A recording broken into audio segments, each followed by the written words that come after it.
Gue banyak banget dapat pertanyaan dari kalian. Kok kalau gue punya uang 3 juta, punya uang 5 juta, punya uang 10 juta, itu bagusnya investasi di mana sih sebenarnya?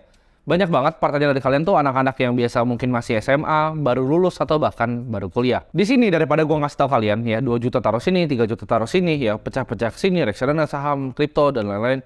Mendingan gue langsung kasih tahu aja. Kesalahan terbesar investasi gue waktu awal gue ibaratnya masih meraba-raba investasi ya di umur 18 tahun.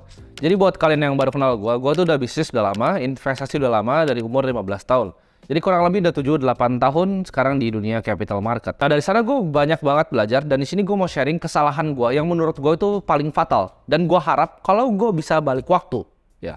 Andai gue udah tahu hal-hal ini di usia 18 tahun. Jadi buat kalian yang baru lulus SMA, baru masuk kuliah, ini menurut gue video yang kalian harus tonton. Menurut gue lebih gampang untuk kalian belajar kalau gue ngasih tahu kesalahan gue. Supaya kalian bisa belajar dari kesalahan gue, kalian skip stepnya buat gak usah ngelakuin kesalahan yang sama. Kesalahan paling fatal yang gue rasa gue lakuin waktu umur 18 adalah jadi orang yang super duper pelit. Ya, maksudnya apa? Gue waktu itu nggak ngerti apa-apa tentang uang. Gue nggak tahu uang itu benar-benar di-print dari angin. Gue nggak ngerti siapa yang ngontrol uang itu kayak gimana sih cara kerjanya. Karena gue diajarin dari dulu bahwa uang itu susah didapat, ya. Dan awal-awal gue kerja, awal-awal gue mulai usaha, gue kerja macam-macam. Dari jadi agen properti pernah, jadi wedding organizer pernah, macam-macam semua udah gue pernah ngerjain untuk dapat duit. Dan gue ngerasa waktu itu dapat duit itu sangat amat susah, ya. Jadi gue pernah punya agensi juga, udah punya usaha, punya banyak beberapa karyawan, ya, baru lulus SMA. Gue udah ngerasain banyak hal, ngimpor barang dari China, ya. Gue coba ngimpor minyak rambut. Gue coba ngimpor barang-barang aneh seperti sedotan ya. Jadi cari market yang laku di Cina, gue coba replikain di Indonesia. Macam-macam udah gue lakuin. Tapi alhasil dari semua gue dapat uang itu, gue jadi orang yang sangat pelit. Jadi gue banyak baca buku ya. Gue mungkin pernah cerita sama kalian buku-buku finansial seperti The Richest Man in Babylon. Gue juga pernah baca The Millionaire Next Door ya kan. Gue juga baca Simple Path to Wealth. Jadi diajarin di situ untuk jadi orang yang frugal gitu. Kita harus menghemat dan menghemat. Nah ini mindset yang ditanamin gue karena gue mau cari uang sebanyak-banyaknya dan gue hemat sebanyak-banyaknya untuk gue bisa berinvestasi. Tapi gue akan kasih tahu kenapa ini adalah mindset yang justru salah. Dulu gue mikirnya ya, konsep yang selalu diajarkan adalah invest di misalnya index fund ya. Kalian mau financial advisor di Indo, mau financial advisor di luar negeri, pasti sarannya sama. Kita berinvestasi dengan saham yang fundamental baik, kita berinvestasi di reksadana indeks atau index fund kalau di Amerika, biasa disuruh belinya S&P 500. Kita dibilang kalau kalian nabung kayak gitu rutin ya, kita nggak pergi beli kopi Starbucks, kita bikin kopi sendiri ya. Kita bikin kopi sendiri cuma 4.000 modalnya, kalau ke Starbucks itu 40.000. Mungkin nanti di umur 40, 50, 60 tahun kita akan menjadi kaya yang mungkin punya uang 10-11 M lah. Itu adalah konsep yang tertanam di otak gua ya. Gue mau jadi kaya, gue mau punya dana pensiun ya 4% rule 25 kali dari pengeluaran tahunan pada nanti gue umur 65 tahun begitu. Jadi gue bisa pensiun dengan nyaman. Jadi gue ekstra pelit tuh. Gue umur 18, 19 bahkan sampai umur 20 tahun. Gue itu ekstra pelit. Jadi gue mau belanja apa tuh mikir dulu ya. Sampai sekarang tuh masih kadang ke bawah gitu. Gue nggak mau beli sepatu yang terlalu mahal segala macam. Itu masih ke bawah di beberapa barang gitu. Menurut gue sampai sekarang MacBook tuh adalah barang yang super duper mahal gitu. iPhone adalah barang yang super mahal. Karena dulu ya waktu gue mampu beli MacBook, gue waktu mampu beli iPhone terbaru.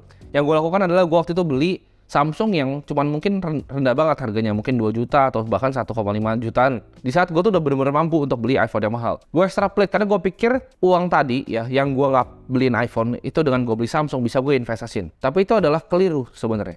Kalau waktu itu andaikan gue beli iPhone aja, produktivitas gue meningkat ya, gue lebih gampang kerja, bisa airdrop langsung ke MacBook gue segala macem, gue mungkin bisa dapetin lebih banyak duit.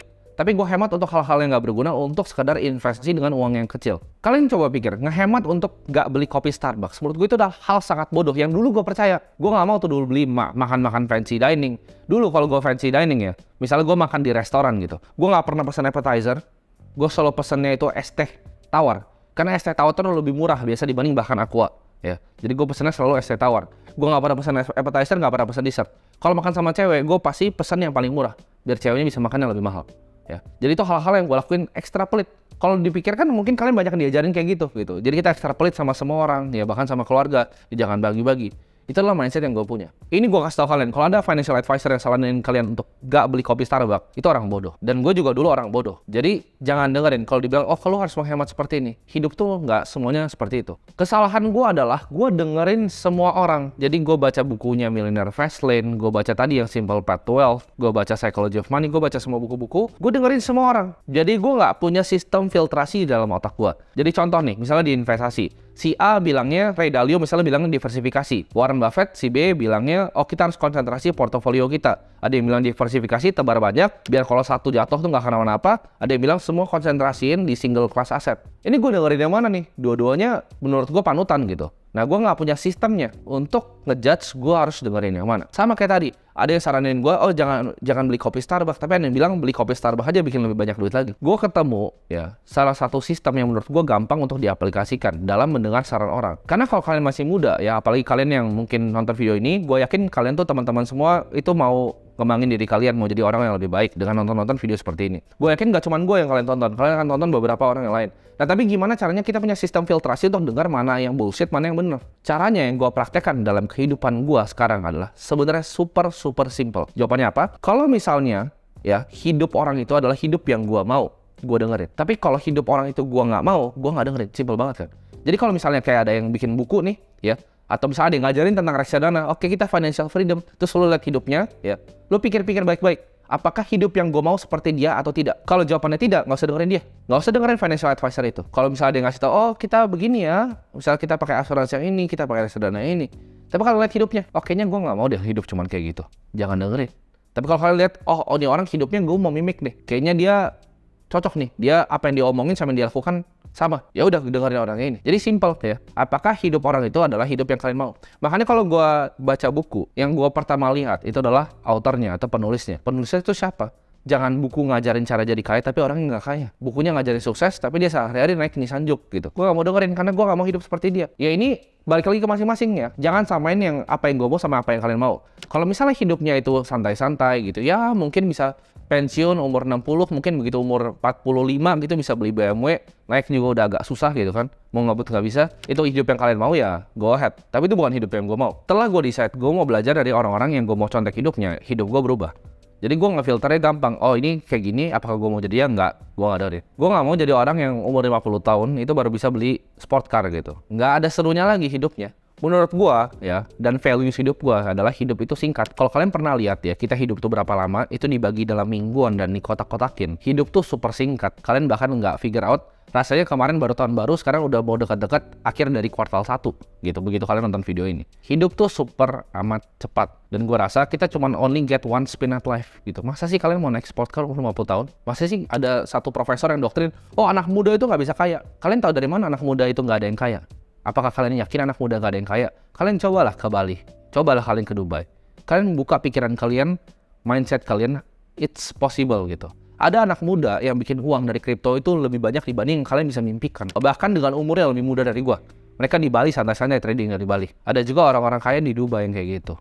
Dengan kekayaan yang kalian bahkan nggak bisa bayangin. Jadi kalian tinggal pilih, kalian mau menjadi hidup yang investasi yang berhemat itu, ya, dengan misalnya punya gaji 10 juta, coba sisihin cuma 4 juta, 5 juta ya, investasi di reksadana 7-8%, oke lah ya, kita benchmark return 7-8%, ya mungkin by umur 50 tahun kalian bisa pensiun cukup enak. Tapi apakah itu hidup yang kalian mau? 50 pensiun terus ngapain? Terus kalian di pantai gitu, santai-santai. Buat gue pensiun nggak ada, pensiun tuh mitos. Orang-orang yang gue mau contek hidupnya itu nggak ada yang pensiun. Kalian cari orang yang 60 tahun, yang misalnya punya aset management, dia punya fund, itu mereka masih kerja, masih seru, masih cari hal-hal baru. Gue sih nggak pernah mau punya pensiun gitu.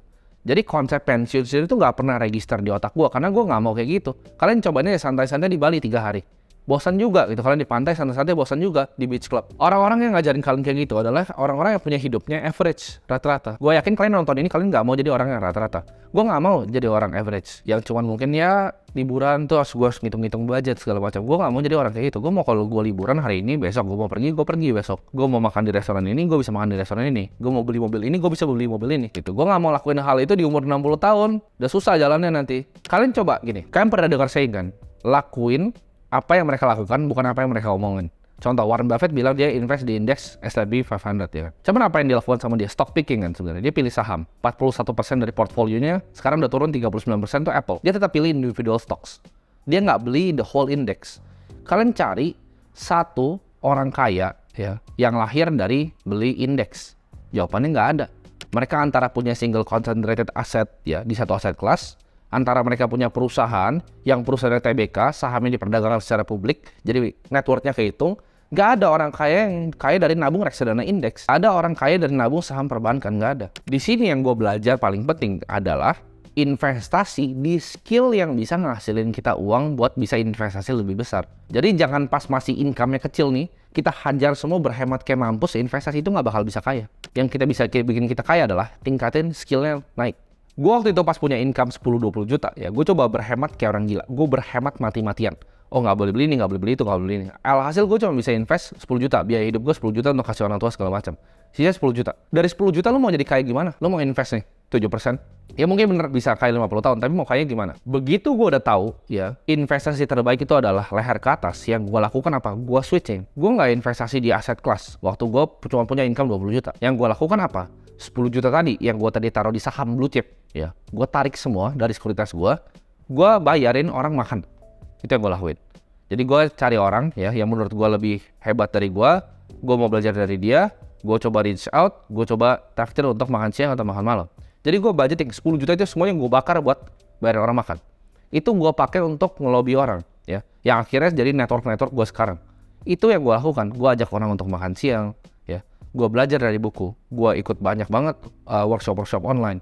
Itu yang gue lakukan. Jadi gue tingkatin gimana caranya dari 20 juta bisa naik ke 50 juta. Karena kalau misalnya kita investasinya cuma tadi 10 juta, itu lama tuh. Lu 6 bulan aja 60 juta plus bunganya berapa doang. Tapi sedangkan kalau lu tingkatin keluarin 10 juta untuk lu bisa increase dari 20 juta jadi 50 juta ya. Sekarang kalau biaya hidupnya sama 10 juta lu investasi 40 juta sebulan. Itu jauh lebih cepat untuk grow portofolio lu dibanding lu cari ya investasi terus nggak jadi kemana-mana. Ini gue kasih contoh, kayak gue akan contohin pakai beberapa skill ya, jadi biar kalian ada gambaran. Contohnya kalian misalnya seorang programmer bisa ngeprogram website ya, kalian bisa basic JavaScript ya, kalian bisa misalnya HTML lah. Yang kalian bisa lakukan apa? Coba kalian cari. Sekarang in demand tuh paling banyak apa? Blockchain developer. Kenapa? Karena nggak banyak yang bisa programming di Web3 ya, di blockchain. Nggak banyak yang bisa program di Solidity, di Ethereum. Itu skillnya langka ya. Nggak banyak yang bisa coding di dalam Cardano. Kalau kalian bisa punya skill itu akan dibayar sangat amat mahal ya. Kalian coba cari sekarang gaji blockchain developer, kalian bandingin sama gaji IT developer biasa. Itu bisa 3 kali, 4 kali, 5 kali lipat gajinya. Jauh banget. Jadi daripada kalian misalnya seorang IT developer gaji misalnya 20 sampai 30 juta, daripada kalian cuma pakai uangnya untuk invest di reksadana obligasi 7%, yang kalian lakukan ada kalian ambil semua ya, kalian cari course ya, misalnya Harvard online course atau apapun, tingkatin skill kalian ya. Begitu skillnya udah dapet ya, udah dapet ilmunya, kalian jual ilmu kalian, itu gaji kalian 100 juta, sekarang nabungnya bisa 80 juta sebulan untuk investasi. Dan apa yang gue lakukan kalau gue kayak gitu, kalau gue punya ilmunya sekarang 80 juta tadi gue bakar lagi untuk belajar lagi. Sampai income gue tuh gede banget, kalau bisa 1 M sebulan income gue. Ya, gimana pun caranya tingkatin skillnya. Karena semua itu cuman kalian kurang skill, kalian nggak bisa dapetin 100 juta sebulan, itu bukannya susah dapatnya, tapi kalian nggak punya skillnya. Nanti gue akan jelaskan skill stack-nya di belakang. Kalau ditanya sama orang, apakah anak muda bisa kaya? Jawabannya bisa, cuman kalian tahu caranya atau enggak. Ya, jadi kalau misalnya ada profesor yang ngomong, anak muda nggak bisa kaya, kalian bisa kayanya umur 30-40, itu terserah dia aja ya. Dia tua, dia kaya, terserah. Kalau gue, ini mungkin sedikit kontroversial ya, dan mungkin banyak yang nggak senang sama gue ngomong kayak gini. Tapi menurut gue, 1 miliar yang gue punya waktu itu di umur gue 20 tahun, 3 tahun lalu, itu lebih banyak dibanding kalian punya 15 M tapi umur 40. Bingung kalian? Kenapa? Karena 1 M kalian umur 20 itu beda. Kalian bisa jalan-jalan sama teman-teman. Kalian bisa have fun-nya beda dengan orang yang umur 40 tahun, udah punya anak, udah punya keluarga. Percayalah, kalian akan merasa lebih kaya punya 1 M di usia yang muda. Dan hal itu bisa dan udah gue capai. Di usia muda, gue misalnya mau jalan-jalan kemanapun, gue bisa gitu. Gue mau ke Bali, mau santai-santai. Kalau Bali macet bisa naik helikopter, ya kan?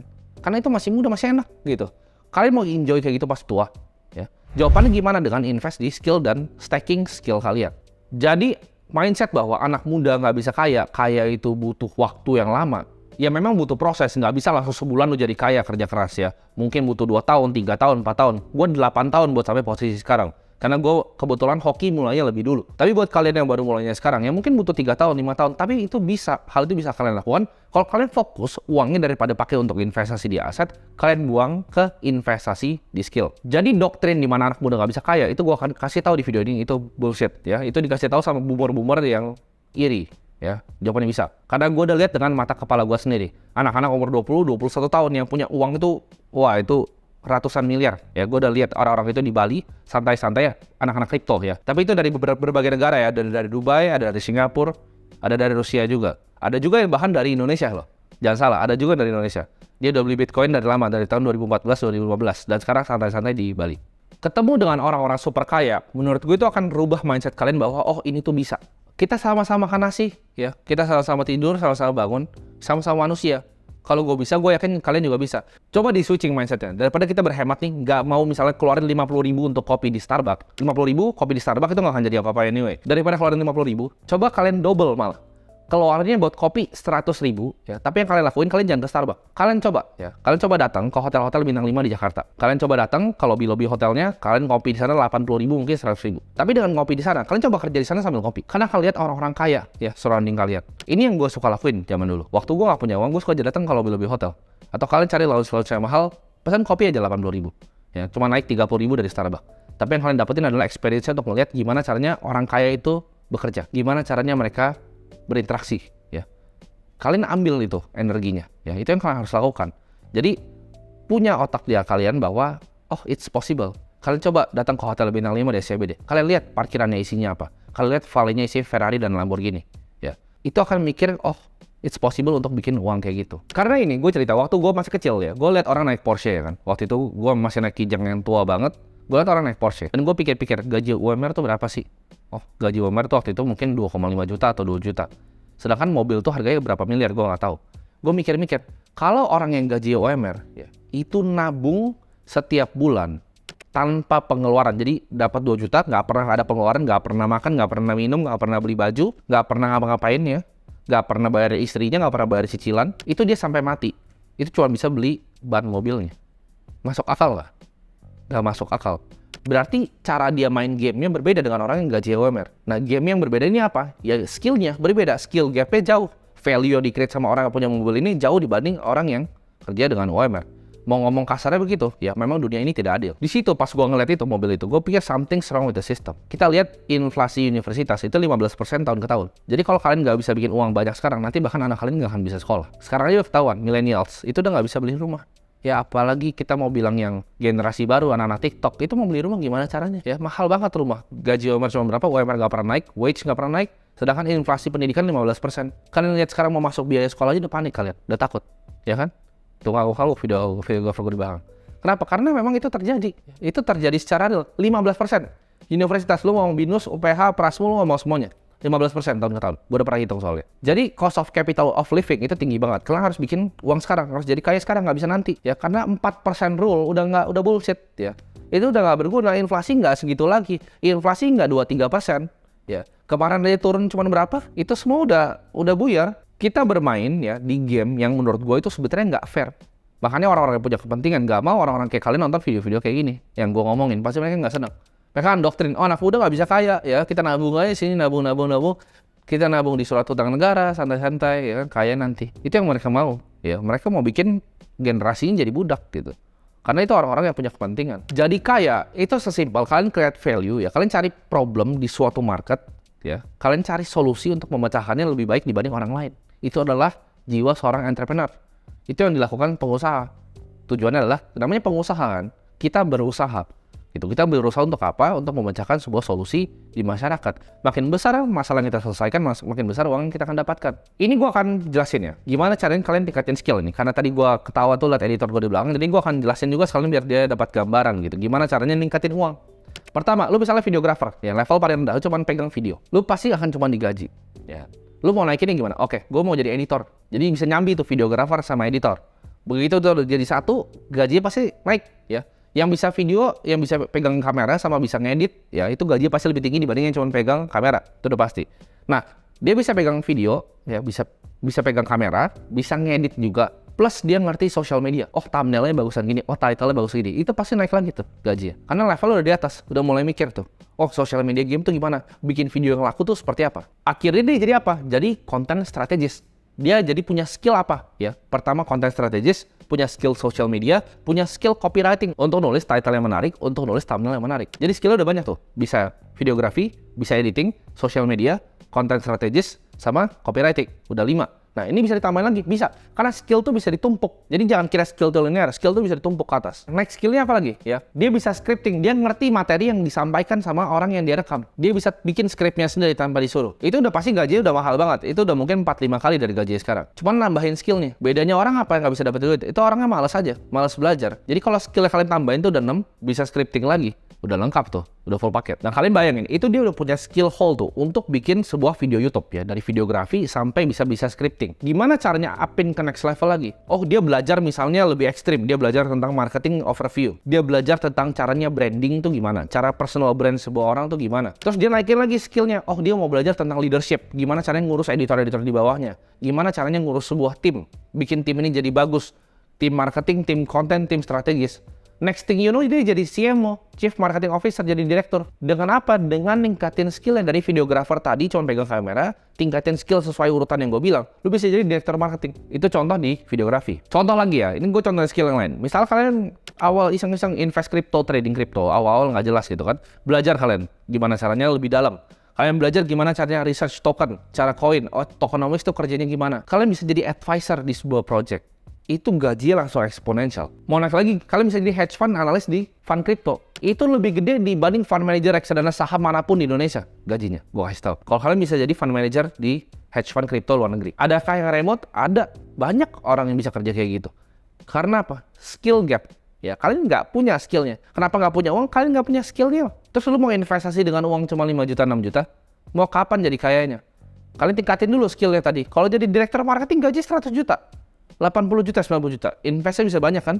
Cuman dengan nge-stack skill on top of each other. Ya ditumpuk aja terus skillnya. Ini gue akan kasih tahu blueprint gimana caranya kalian bisa jadi kaya dengan skill apa yang harus kalian punya. Satu, ya skill jualan. Lu harus jago jual barang, jadi sales. Ya kalau mau jadi kaya, kalian harus bisa jual barang kalian. Kedua, skill untuk nge-build. Ya, skill building. Kalian bisa bikin produk, bisa bikin jasa atau service yang orang mau. Produk atau jasa terserah kalian pilih. Bisa bikin offering ya, bisa bikin produk intinya.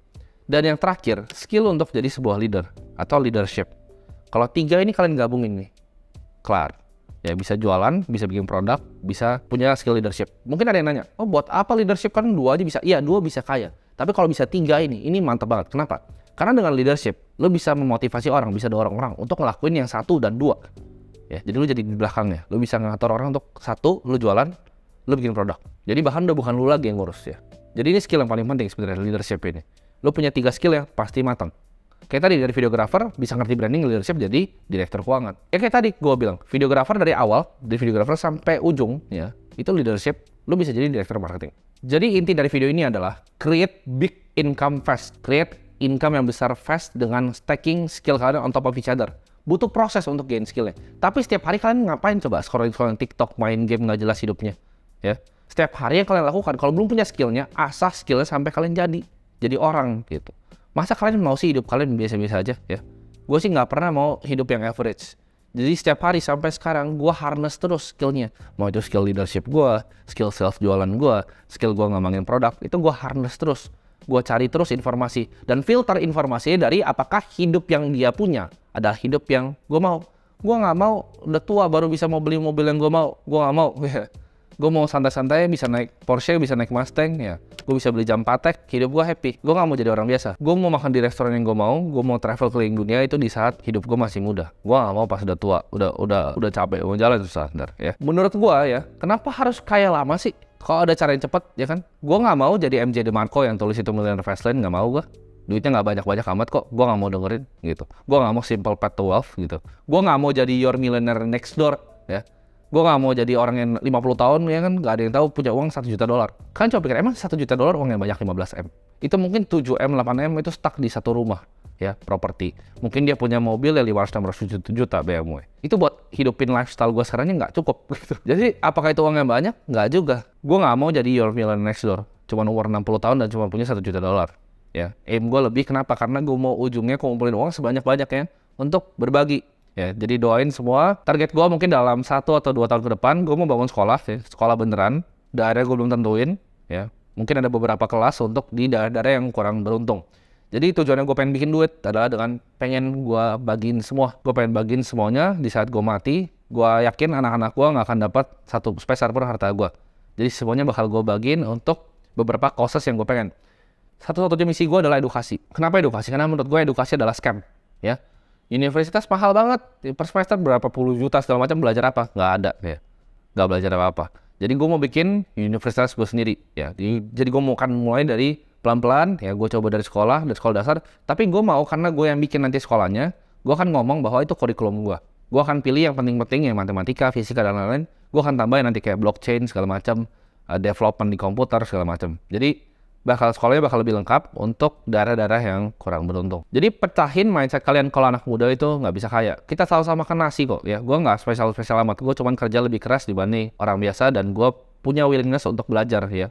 Karena rata-rata orang Indonesia, itu kenapa orang Indonesia banyak nggak bisa kaya? Bukan karena mereka kurang pintar kok menurut gue. Orang Indonesia itu pintar-pintar, bukan karena kurang pintar.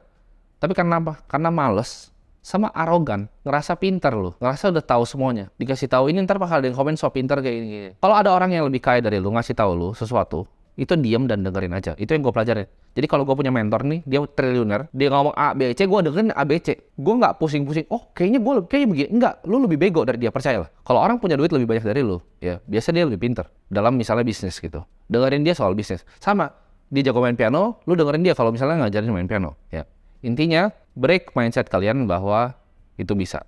Ya, nggak perlu kaya pas tua. Bye bye semuanya.